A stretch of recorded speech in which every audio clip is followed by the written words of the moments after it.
ETF index mutual funds నేర్చుకుని stock మార్కెట్లో రాణించాలనుకుంటున్నారా? వెంటనే ఈ నెంబర్కి కాల్ చేయండి.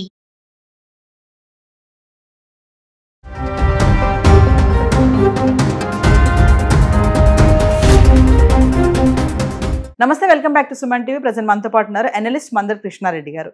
నమస్తే సార్. నమస్తే అమ్మా. సార్, లే ఆఫ్స్ గురించి మళ్ళీ వచ్చింది, అది వార్తల్లోకి. మన గతంలో కూడా మాట్లాడుకున్నాము. లే ఆఫ్స్ ఎక్కడెక్కడ లే ఆఫ్స్ ఉన్నాయి, మైక్రోసాఫ్ట్ కానీ, గూగుల్ కానీ, అమెజాన్ కానీ, టీసీఎస్ గురించి కూడా మాట్లాడుకున్నాం. ఒకేసారి 12,000 మందిని తీశారు, మళ్ళీ స్టార్ట్ చేశారు లే ఆఫ్స్ అనేవి. అంటే ఒకటేసారి అంట 2 ఏళ్ల జీతం ఇచ్చేసి మరీ పంపించేస్తున్నారు. ఇంకా టాలెంట్ ఉన్న వాళ్ళని ఉంచుకోవడము, ఎక్స్పీరియన్స్ ఉన్న వాళ్ళందరినీ తీసేయడం, అంటే సీనియర్స్ ఎవరైతే ఉంటారో వాళ్ళందరినీ కూడా తీసే ప్రక్రియ అయితే మొదలైంది అని చెప్పేసి మనం వార్తలు చూస్తున్నాం. ఒకసారి వివరాల్లోకి వెళ్తే, ప్రపంచవ్యాప్తంగా మనకు ఆర్టిఫిషియల్ ఇంటెలిజెన్స్ వచ్చిన తర్వాత దాని పెరుగుదల ఎలా అయితే జరుగుతోందో దానికి అనుగుణంగా లే ఆఫ్స్ కూడా బాగా విపరీతంగా పెరిగాయి. ఎందుకంటే నైపుణ్యత లేని వాళ్ళని పెట్టుకోవడం వల్ల ఏఐతో పోటీపడి ఏఐ సరిగ్గా ఎలా ఉపయోగించుకోవాలో ఉపయోగించి తద్వారా ఎక్కువ ఫలితాన్ని పొందడానికి అవకాశం ఉండేటువంటి దాంట్లో పనికిరాని వాళ్ళు చాలామంది ఉన్నారు. వాళ్ళకు కొంత సమయం ఇచ్చింది, కంపెనీలన్నీ సమయం ఇచ్చాయి.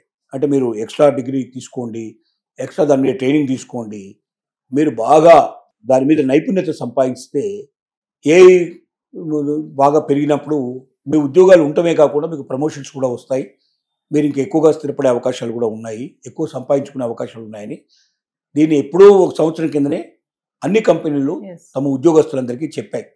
కొన్ని కంపెనీస్ అయితే తామే ట్రైనింగ్ ప్రోగ్రామ్స్ కూడా పెట్టి వాళ్ళని బలపరిచే ప్రయత్నం చేశాయి.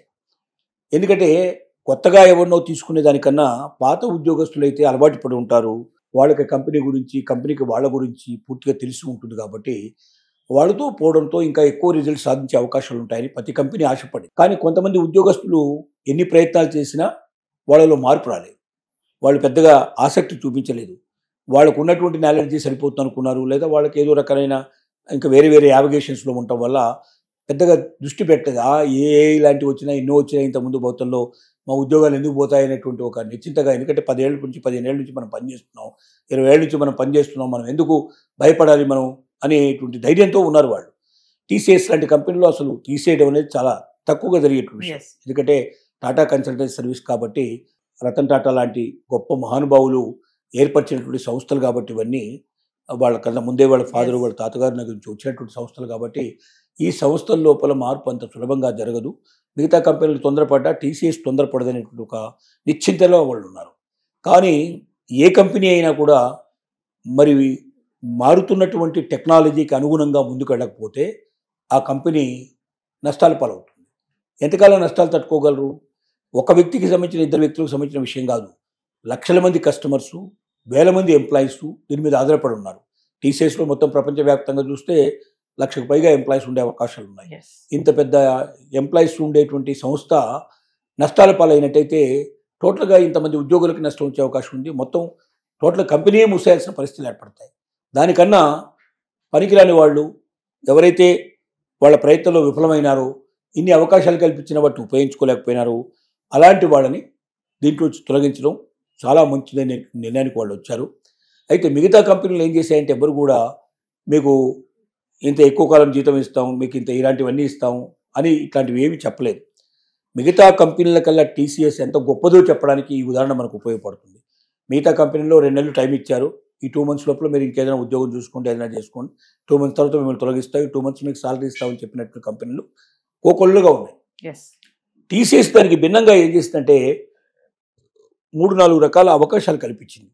నెంబర్ 1 ఏంటంటే 15 సంవత్సరాల కన్నా ఎక్కువగా పనిచేస్తున్న వాళ్ళు, 15, 20, 25 సంవత్సరాలు పనిచేస్తున్న వాళ్ళు ఎవరు ఉన్నారో వాళ్ళకి 2 సంవత్సరాల పాటు వాళ్ళకి జీతం ఎంత వస్తుందో అంత జీతాన్ని కట్టి ఇవ్వడానికి సిద్ధంగా ఉంది. 18 నెలల జీతం, 18 నెలల జీతం, 2 సంవత్సరాల జీతం కూడా ఇస్తున్నారు. ఏది 20 years పైన ఉండేవాళ్ళు ఇస్తున్నారు, సీనియర్స్కి ఇస్తున్నారు.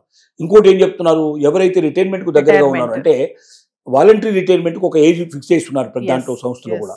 వాలంటరీ రిటైర్మెంట్ టైంలో మీకు ఉన్నట్టయితే మీరు వాలంటరీ రిటైర్మెంట్ తీసుకోండి, వాలంటరీ రిటైర్మెంట్ బెనిఫిట్స్ ఇస్తాం మీకు, ప్లస్ ఈ 18 నెలల జీతం కూడా మీకు ఇస్తాం, 20 నెలల జీతం కూడా ఇస్తామని చెప్పి ఆ రకం కూడా వాళ్ళకి అవకాశాలు కల్పించింది. 15 సంవత్సరాల లోపల ఉన్న వాళ్ళు ఎవరుతున్నారో వాళ్ళు, 8 సంవత్సరాల పైన 15 సంవత్సరాల లోపల ఉన్న వాళ్ళకి 8 నెలల జీతం, 10 నెలల జీతం అట్లాంటిది కొంచెం తగ్గించారు. మొత్తం వాళ్ళకి 2 సంవత్సరాల జీతం కాకుండా జీతాన్ని కొంచెం తగ్గించేసేసి ఈ నెల జీతం మాత్రం మీకు ఇచ్చేస్తాం, మీరు వేరే అక్కడ చూసుకొని మీరు కంప్లీట్ చేసుకోండి అని చెప్పింది. ఒకవేళ 8 సంవత్సరాల లోపల ఉండేటువంటి వాళ్ళకి మాత్రం 2 నెలలో 3 నెలలో వాళ్ళకి టైం ఇచ్చేసి ఈ లోపల మీరు కంప్లీట్ చేసుకొని బయటకు వెళ్ళండి, అంటే వాళ్ళ సీనియారిటీని బట్టి కొంత టైం ఫిక్స్ చేసేసి మీరు వెళ్ళిపోండి, ఇంతకన్నా మీకు ఇవ్వలేమని చెప్పింది. దీనికి తోడుగా ఒకేసారి వాళ్ళు బయటకు వెళ్ళడం వల్ల మానసికంగా కూడా వాళ్ళు వెతపడతారేమో, మెంటల్గా ఏదైనా ఫీల్ అయిపోయి ఏదైనా డిప్రెషన్లోకి వెళ్ళిపోయి ఆత్మహత్యలు చేసుకోవడం కానీ ఇంకా పిచ్చివాళ్ళు అయిపోవడం కానీ ఇట్లాంటివి కూడా జరిగే అవకాశాలు ఉన్నాయని భయపడుతూ వాళ్ళకి ఉచితంగా మానసికంగా వాళ్ళని పూర్తిగా పరీక్షలు చేసి వాళ్ళని మెంటల్గా ప్రిపేర్ చేసేటువంటి పని కూడా టీసీఎస్ బాధ్యత తీసుకుంది. అంటే ఎంత ఆలోచన చేసి చూడండి, వాళ్ళు ఇంతకాలం మన దగ్గర పనిచేసినటువంటి ఎంప్లాయీస్ వీళ్ళు ఇప్పుడు ఊరికే వాళ్ళని రోడ్డు మీద పంపించేస్తే రేపు వాళ్ళు అక్కడ ఏదో జరగకూడదు జరిగితే ఆ రకమైన అపవాదు మనకే వస్తుంది. లేక మన ఎంప్లాయీని మనమే ఒకప్పుడు మన ఎంప్లాయీ కదా, మన ఓల్డ్ ఎంప్లాయీ కాబట్టి ఈ ఎంప్లాయీకి బాధ కలగకుండా చూసుకోవాలన్నట్టు ఆలోచన కూడా టీసీఎస్ చేసింది. టీసీఎస్ ఒక టాటా కన్సల్టెన్సీ సర్వీసు, టాటాలు స్థాపించినటువంటి సంస్థ కాబట్టి ఒక నిబంధనకి ఒక నిబద్ధతకి ప్రాతినిధ్యం వహిస్తూ ఎంప్లాయీస్ యొక్క వాళ్ళు విడిపోతున్నప్పటికీ వాళ్ళు ఈ సంస్థ నుంచి బయటికి పోతున్న వాళ్ళకు కూడా మేలు జరిగి వాళ్ళ జీవితాంతం వాళ్ళు ఆనందంగా సుఖంగా ఉండాలి, వాళ్ళు ఇంకెక్కడైనా కంపెనీలోకి వెళ్ళినా ఈ కంపెనీ గురించి వాళ్ళు గొప్పగా చెప్పుకుంటూ ఉండాలి. కాబట్టి మన బాధ్యత, మన కుటుంబ సభ్యుడు ఒకటి మనం బయటికి పంపిస్తున్నప్పుడు వాడికి ఏం కావాలో చూసి వాళ్ళు పంపించగలిగితే వాడు సంతోషంగా వెళ్తాడు, సంతోషంగా ఉంటాడని వెళ్తున్నటువంటి ఉద్యోగులను కూడా భవిష్యత్తు గురించి ఆలోచించేటువంటి నిర్ణయం తీసుకోగలిగే ప్రశస్తమైనటువంటి కంపెనీ టీసీఎస్ కాబట్టి చేస్తుంది. కానీ చాలా కంపెనీలు 99% ఆఫ్ కంపెనీస్ శుభ్రంగా 2 నెలలు టైం ఇస్తున్నాం వెళ్ళిపోండి అంతే, 10 ఏళ్ళు పనిచేసినా 15 ఏళ్ళు పనిచేసినా గురించి ఏ రకమైనటువంటి తీసుకోవట్లేదు, ఏ రకమైన అవకాశాలు కల్పించట్లేదు, నిర్దాక్ష్యంగా బయటికి పంపించేస్తున్నాయి. కాబట్టి దీన్ని బట్టి ఒక మంచి అత్యుత్తమైన కంపెనీలో చేరితే మనకు భవిష్యత్తు లోపల ఏదైనా ప్రాబ్లం వచ్చినప్పుడు కూడా మన భవిష్యత్తును కూడా చూసేటువంటి కంపెనీగా ఉంటుంది. కాబట్టి అలాంటి మంచి కంపెనీలో ఉద్యోగం సంపాదించడానికి మొట్టమొదటి ప్రయత్నంగా ప్రతి మనిషి యొక్క ఆశ ఆలోచన ఉండాలని దీన్ని బట్టి మనకు అర్థమవుతుంది. Thank you.